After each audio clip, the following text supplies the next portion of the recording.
الحمد لله رب العالمين والعاقبة للمتقين والصلاة والسلام على سيدنا محمد وعلى آله وأصحابه أجمعين، أما بعد فأعوذ بالله من الشيطان الرجيم. بسم الله الرحمن الرحيم. شهر رمضان الذي أنزل فيه القرآن صدق اللہ وصدق رسولہ النبی الکریم. اللہ تبارک و تعالیٰ کا شکر اور اس کا احسان ہے کہ اس نے ہمیں یہ ماہ مبارک برکتوں رحمتوں سے بھرا ہوا مہینہ ایمان کے ساتھ الحمدللہ صحت اور عافیت اور سلامتی کے ساتھ عطا فرمایا، اور اس ماہ مبارک کے اندر الحمدللہ اپنے فضل سے ہمیں روزہ رکھنے کی، تراویح پڑھنے کی، عبادات سر انجام دینے کی توفیق عطا فرمائی. اللہ تبارک و تعالیٰ ان ساری عبادتوں کو، کوششوں کو اپنی بارگاہ میں قبول فرمائے اور اپنی شان کے مطابق دنیا آخرت میں ہم سب کو اجر عظیم اور ثواب عظیم عطا فرمائے. اس وقت آج کی نشست میں انشاءاللہ جو بات کی جائے گی وہ یہ کہ رمضان المبارک کا مہینہ تو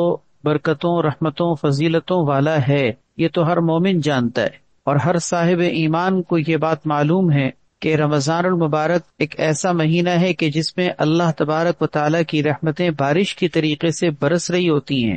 ہر مومن جانتا ہے کہ اس میں عبادتوں کا اجر ثواب عام دوسرے مہینوں کے مقابلے میں بڑھ جاتا ہے، لیکن اس وقت جو چیز ذکر کرنا مقصود ہے وہ یہ کہ رمضان المبارک سے ہمیں کیا سبق ملتا ہے، رمضان ہمیں کس چیز کا درس دیتا ہے، ہم رمضان المبارک سے وہ کون سی ایسی چیزیں ہیں جن کو ہم سیکھ سکتے ہیں کہ اس ماہ مبارک میں اللہ تعالیٰ اس مہینے کی برکت سے اللہ ہمیں نصیب فرماتے ہیں.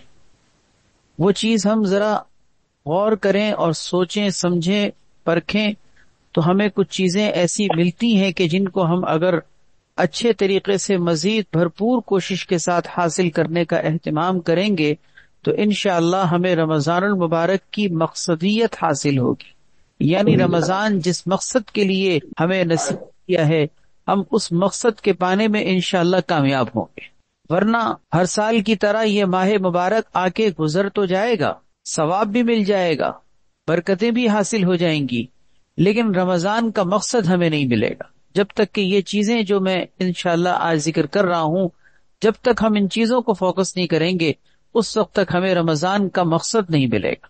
بہرحال وہ کون سی چیزیں ہیں، ہم ان چیزوں پر آئیے غور کرتے ہیں اور ان کو حاصل کرنے کے لیے انشاءاللہ ہم اہتمام بھی کریں گے اور کوشش بھی کریں گے. اللہ ہمیں نصیب فرما دے. سب سے پہلی چیز ہے کہ رمضان المبارک ہمیں گناہوں سے بچنے کا درس دیتا ہے، گناہوں سے بچنا سکھاتا ہے، اور یہ ایسا مقصد ہے جو رمضان کا سب سے پہلا اور بنیادی مقصد ہے، سب سے اہم اور ضروری مقصد ہے.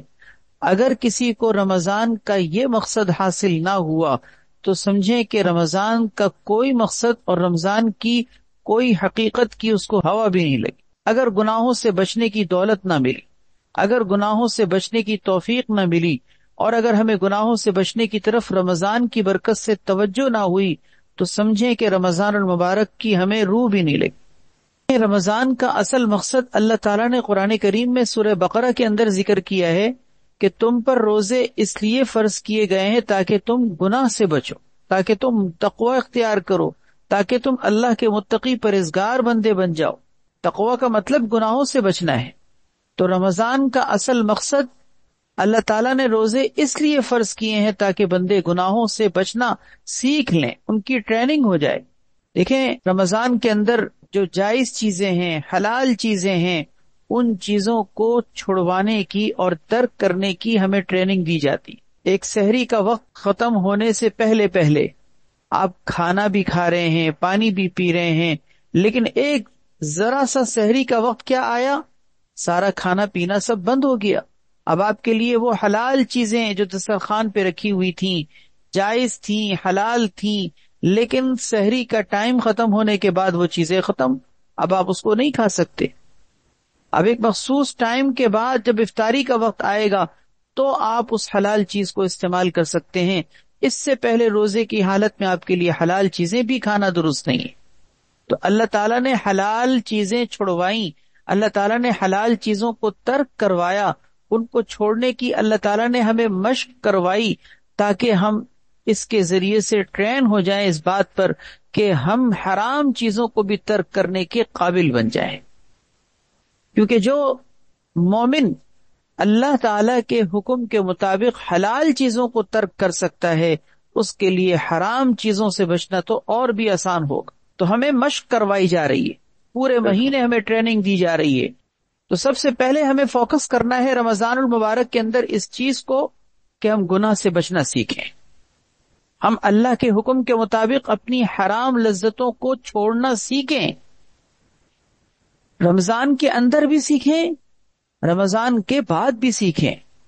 رمضان کے اندر اس طرح سے سیکھیں کہ رمضان کے اندر بھی ہم گناہ نہ کریں، اپنے روزے کے اندر تو خاص طور پر گناہوں سے ہم بچیں، کیونکہ آپ کو معلوم ہے کہ اگر روزے کی حالت میں بھی اگر کوئی گناہ نہیں چھوڑتا، اگر روزے کی حالت میں بھی کوئی جھوٹ بولتا ہے، گالی دیتا ہے، روزے کی حالت میں بھی کوئی نماز نہیں پڑھتا، روزے کی حالت میں بھی کوئی بدزبانی کرتا ہے، اگر کوئی روزے کی حالت میں بھی گانا، میوزک، موسیقی، ان چیزوں کی طرف اگر متوجہ ہوتا ہے تو در حقیقت اس نے روزے کا اجر و ثواب کچھ نہیں پایا۔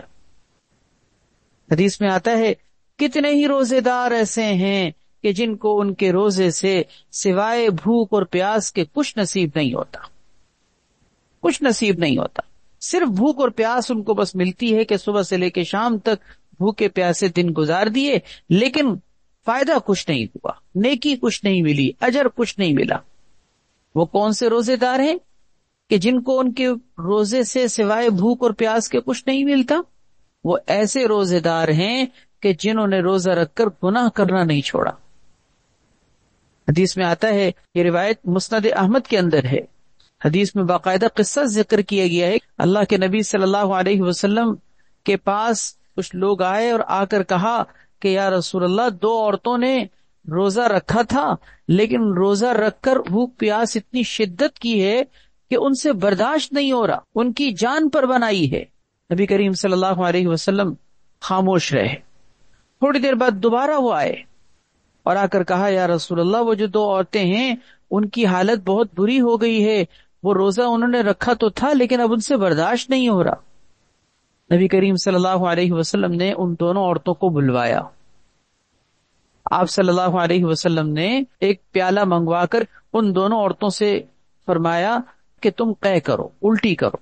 تو ایک عورت نے جب الٹی کی تو اس کی الٹی میں بجائے کھانے کے جو اس نے کھایا تھا، خون، پیپ اور گوشت کے ٹکڑے، یہ تین چیزیں، اس کی الٹی میں یہ تین چیزیں نکلی، خون، پیپ اور گوشت کے ٹکڑے۔ نبی کریم صلی اللہ علیہ وسلم نے دوسری عورت سے کہا، دوسری خاتون سے کہا کہ تم بھی قے کرو۔ انہوں نے بھی قے کی تو ان کی بھی الٹی میں اس طرح کی چیزیں نکلی، خون، پیپ اور گوشت کے ٹکڑے۔ آپ صلی اللہ علیہ وسلم نے فرمایا کہ در حقیقت ان دونوں عورتوں نے حرام چیزیں جو غیبت کی شکل میں اپنے مسلمان بھائیوں کی کسی کی غیبت کر کے، برائی بیان کر کے، اس کے تذکرے کر کے، انہوں نے حرام طریقے سے روزہ توڑ دیا۔ تو یہ گوشت، خون، پیپ نکل رہا ہے، در حقیقت یہ انہوں نے اپنے مسلمان بھائیوں کا گوشت کھایا ہے۔ جیسے کہ قرآن کریم میں سورۃ الحجرات 26ویں پارے کے اندر اللہ تعالیٰ نے ارشاد فرمایا کہ کوئی شخص اگر اپنے بھائی کی غیبت کرتا ہے تو در حقیقت وہ ایسا ہے جیسے کہ اس نے اپنے مردار بھائی کا گوشت کھایا، اپنے مردار بھائی کا گوشت کھایا۔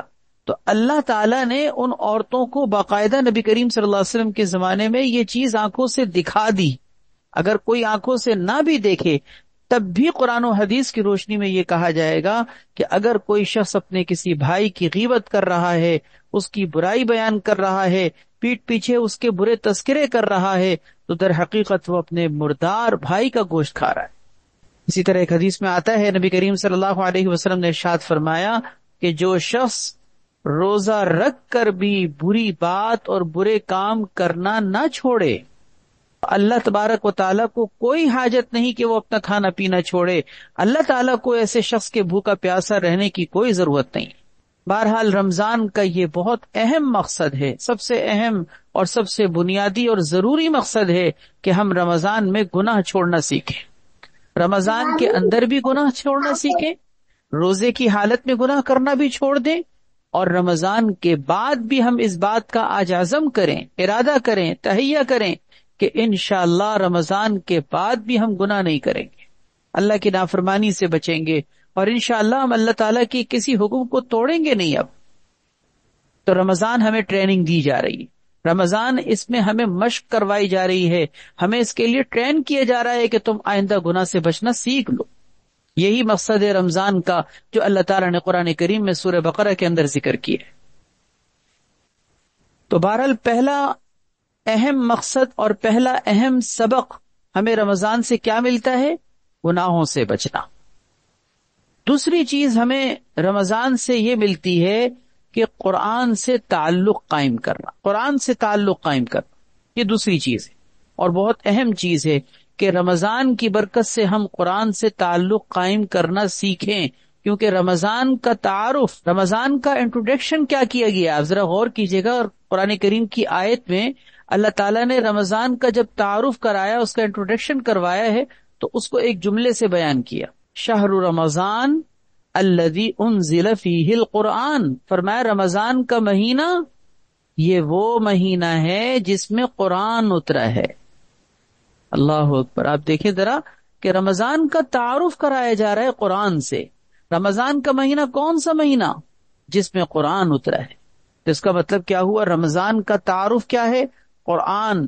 قرآن رمضان یہ دونوں ایک دوسرے سے جڑے ہوئے ہیں. رمضان کے اندر قرآن کریم کا پڑھنا ہمیں خوب کثرت سے نصیب ہو جائے اور اس کی برکت سے ہم سال بھر قرآن سے تعلق جوڑنے والے بن جائیں. جیسے میں نے عرض کیا نا کہ پہلا ہمیں درس کیا ملتا ہے کہ رمضان کی برکت سے ہم گناہ سے بچنے لگیں اور رمضان کے بعد بھی بچیں. اسی طرح رمضان کی برکت سے ہم قرآن سے جڑ جائیں اور رمضان کے بعد بھی جڑے رہیں. یہ ہمیں قرآن سے جڑنا، رمضان ہمیں اس کا درس دیتا ہے. خود نبی کریم صلی اللہ علیہ وسلم کے بارے میں آتا ہے کہ آپ صلی اللہ علیہ وسلم ہر سال رمضان میں حضرت جبرائیل امین علیہ الصلاۃ والسلام سے، جو فرشتوں کے سردار ہیں، ان کے ساتھ قرآن کریم کا دور کیا کرتے تھے، قرآن کریم سنایا کرتے تھے. اور جس سال آپ صلی اللہ علیہ وسلم دنیا سے تشریف لے گئے ہیں، اس سال تو آپ نے ایک دفعہ نہیں بلکہ 2 مرتبہ قرآن کا دور کیا تھا، 2 مرتبہ قرآن سنایا تھا. اسی طرح ہم رمضان کے اندر دیکھیں، جس طرح ہم دن کو روزہ رکھتے ہیں، رات کو تراویح کے اندر قرآن کریم پڑھتے ہیں، سنتے ہیں. قرآن کریم کے پڑھنے کا روزانہ کے اعتبار سے رات کو ایک معمول چل پڑتا ہے. دن کی عبادت روزہ اور رات کی عبادت تراویح. تو اس کا مطلب رات میں تراویح اور قیام اللیل کے اندر جو ہم قرآن کریم کا حصہ پڑھتے ہیں، سنتے ہیں، پورا قرآن کریم الحمدللہ اللہ کی توفیق سے پڑھنے اور سننے کا موقع ملتا ہے. یہ بھی ہمیں قرآن رمضان کے اندر پڑھنے کی ہمیں توفیق ملتی. تو رمضان کی ایک بہت اہم عبادت، بہت اہم رمضان کے اندر کرنے کا کام یہ ہے کہ ایک مومن کو اپنا تعلق قرآن سے جوڑنا چاہیے. اور صرف رمضان کی حد تک نہیں کہ ہم رمضان کے اندر کئی قرآن کریم ختم کر لیں اور رمضان جب ختم ہو اور عید کا چاند نظر آ جائے تو ہم قرآن کریم کو پھر چھوڑ دیں اور پھر کہیں طاقوں میں سجا دیں اور کہیں ہم اس کو رکھ دیں سنبھال کر اور پورے سال پھر ہمیں کھولنے کا موقع نہ ملے. ایسا نہیں. رمضان کی برکت سے ہمارا یہ تعلق ایسا قائم ہونا چاہیے کہ ہم رمضان کے بعد بھی روزانہ ڈیلی بیسس پہ قرآن کریم پڑھیں، روزانہ قرآن کریم کو سمجھ کے پڑھیں، تدبر کے ساتھ پڑھیں، روزانہ پابندی سے اس کی تلاوت کریں. تو بہرحال دوسرا سبق کیا ہو گیا؟ دوسرا اہم درس اور دوسرا اہم سبق ہمیں رمضان سے کیا ملا کہ قرآن سے تعلق قائم کریں، قرآن سے تعلق قائم کریں. اور تیسرا درس اور تیسرا سبق ہمیں یہ ملتا ہے رمضان سے کہ اللہ کے لیے مشقت اٹھانا اور اللہ کے لیے تکلیفیں برداشت کرنا سیکھیں. اللہ کے لیے مشقت جھیلنا، مشقتیں اٹھانا، تکلیفیں برداشت کرنا سیکھیں. رمضان ہمیں اس چیز کا درس دیتا ہے. دیکھیں نا، ہم روزے کی حالت میں پورا دن گزار رہے ہیں، بھوک بھی لگ رہی ہے پھر بھی نہیں کھا رہے، پیاس بھی لگ رہی ہے پانی بھی نہیں پی رہے، کھانے پینے کی لذتیں ساری دسترخوان پر سجی ہوئی ہیں، افطاری کا وقت قریب ہے. ایک مومن جب تک اذان نہ ہو، جب تک افطاری کا وقت نہ ہو، دسترخوان پر رکھی ہوئی چیزوں کی طرف بھی ہاتھ نہیں بڑھاتا. حالانکہ اس لیے نہیں کہ اس کو بھوک نہیں لگی، بھوک لگی ہے، لیکن اللہ کا حکم ہے کہ ابھی نہیں کھانا تو ہم نہیں کھا رہے. اس کا مطلب کیا ہوا کہ رمضان ہمیں اس بات کا درس دیتا ہے کہ ہم اللہ کے لیے مشقت اٹھانا سیکھتے ہیں، روزے کے اندر بھی سیکھتے ہیں. رات کو تراویح میں 20 رکعتیں پڑھنے کے لیے کھڑے ہونے میں اگر ہمارے پاؤں میں درد ہو رہا ہو، تکلیف ہو رہی ہو، تھکاوٹ ہو، نیند آ رہی ہو، دل نہ کر رہا ہو، تب بھی ہم کھڑے ہوئے ہوتے ہیں، ہم تراویح کا اہتمام کرتے ہیں. کیوں؟ رمضان کی برکت سے ہم تکلیفیں برداشت کرتے ہیں، مشقت اٹھاتے ہیں. تو جب رمضان میں ہم مشقت عبادت کے لیے اٹھا رہے ہیں تو یہ عبادت کے لیے مشقت اٹھانا رمضان کے بعد بھی چلتی رہے. بھائی دیکھیں نا، 20 رکعت تراویح اگر ہمیں رمضان کی برکت سے نصیب ہو رہی ہے تو کیا عام دنوں میں ہم عشاء کی نماز پڑھنے کے لیے تیار نہیں ہو سکتے؟ کیا ہم سحری کے لیے رمضان کے اندر اگر اٹھ رہے ہیں، رات کو اٹھ رہے ہیں سحری کھانے کے لیے، تو کیا عام دنوں کے اندر بھی رمضان کے بعد ہم فجر کے لیے نہیں اٹھ سکتے؟ بالکل اٹھ سکتے ہیں. رمضان کی برکت سے مشقت اٹھانا سیکھیے، رمضان کی برکت سے تکلیفیں برداشت کرنا سیکھیے. اس تکلیف برداشت کرنے کو اگر آپ نے اللہ کے لیے اختیار کرنا سیکھ لیا، انشاءاللہ آپ کی زندگی قیمتی بن جائے گی. اللہ کے لیے تکلیف برداشت کریں نا، چاہے مہینہ رمضان کا ہو، چاہے رمضان کے بعد کا ہو. عبادت کے لیے، اللہ کے حکم کو پورا کرنے کے لیے، عبادت کے کاموں کے لیے مشقت اٹھانا سیکھیے. یہ رمضان کا ہمیں درس ملتا ہے. اور چوتھا سبق ہمیں رمضان سے یہ ملتا ہے، شب بیداری، راتوں کا جاگنا. راتوں کا جاگنا یہ بھی رمضان کا اہم ترین درس ہے کہ دیکھیں، سحری کھانے کے لیے بھی ہم صبح سویرے اٹھتے ہیں اور پھر اس کے ساتھ ساتھ ہمیں تہجد کی توفیق ملتی ہے، پھر ہم سحری کے بعد فجر کی نماز بھی پڑھتے ہیں. تو یہ رات کا اٹھنا سحری کی برکت سے ہمیں نصیب ہوتا ہے. اسی طرح رات کو عشاء کی نماز کے بعد گھنٹہ بھر تقریباً ہم تراویح کے لیے کھڑے ہوتے ہیں، تو اس کا مطلب رات کو بھی ہم دیر تک اپنی نیند کو قربان کرتے ہیں. ہمیں رات کو بھی شب بیداری ملتی ہے، صبح سحری کے وقت میں بھی شب بیداری ملتی ہے. شب بیداری کا مطلب ہوتا ہے رات کا جاگنا. تو جب رمضان کے اندر ہم نے شب بیداری اور راتوں کا جاگنا ہم نے سیکھ لیا اور عمل میں اختیار کر لیا، تو رمضان کے بعد بھی ہمارے لیے یہ روٹین چلتی رہے کہ ہم راتوں کو اللہ کے سامنے فجر کی نماز کم سے کم پڑھنے کے لیے اٹھنے لگیں.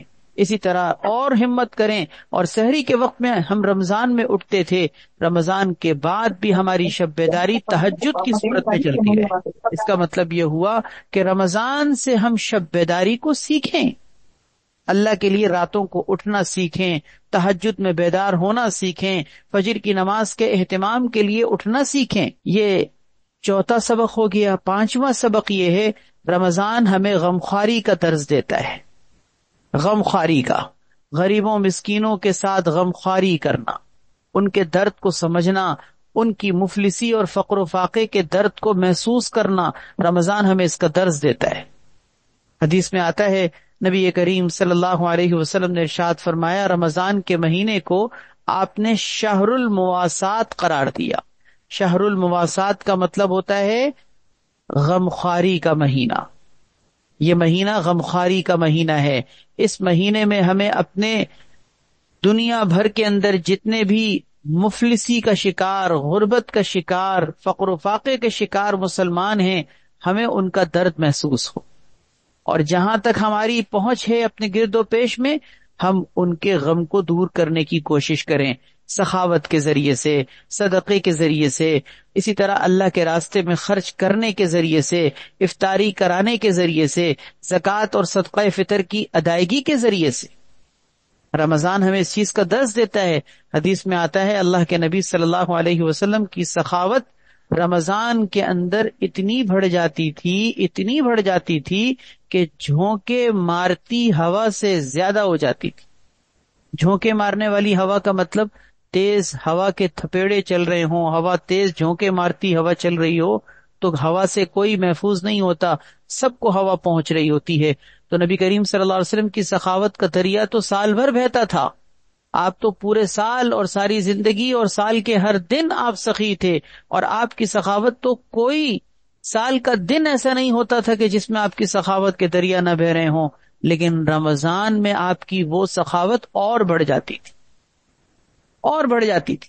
تو رمضان ایک غم گساری کا مہینہ بھی ہے، یہ ہمیں سخاوت سکھاتا ہے، یہ ہمیں اللہ کے راستے میں خرچ کرنا سکھاتا ہے، یہ ہمیں غریبوں مسکینوں کا خیال رکھنا سکھاتا ہے، یہ ہمیں لوگوں کے درد دور کرنے کا طریقہ اختیار کرنا سکھاتا ہے۔ چنانچہ رمضان کے اندر ہم روزے کے اختتام پر جب رمضان کمپلیٹ ہو رہا ہوتا ہے تو آخر میں بھی ہم اپنے روزوں کو مکمل کرنے کے لیے اور روزوں کے اندر ہونے والی کوتاہیوں کو دور کرنے کے لیے بھی کیا چیز کر رہے ہوتے ہیں؟ صدقہ فطر کی صورت، صدقہ فطر دے رہے ہوتے ہیں نا، تو صدقہ فطر کے ذریعے سے بھی اللہ کے راستے میں مال خرچ کر کے ہم صدقہ فطر نکال کر اپنے روزوں کی کوتاہیاں دور کرتے ہیں۔ تو اس کا مطلب رمضان کے اختتام پر بھی اپنے روزے کی کوتاہی کو دور کرنے کا طریقہ ہی یہ متعین کیا گیا کہ اللہ کے راستے میں خرچ کرو۔ اس کے علاوہ رمضان میں مومن زکوٰۃ بھی نکالتا ہے، افطاری بھی کراتا ہے، صدقہ اور خیرات بھی کرتا ہے، اللہ کے راستے میں خرچ بھی کرتا ہے۔ یہ سب رمضان کا درس ہے جس کو ہمیں سمجھنا چاہیے، اور رمضان کے اس سبق کو رمضان کے بعد بھی جاری رکھنا چاہیے۔ 5 سبق ہو گئے، چھٹا سبق یہ ہے کہ رمضان ہمیں دعا اور آہوزاری سکھاتا ہے۔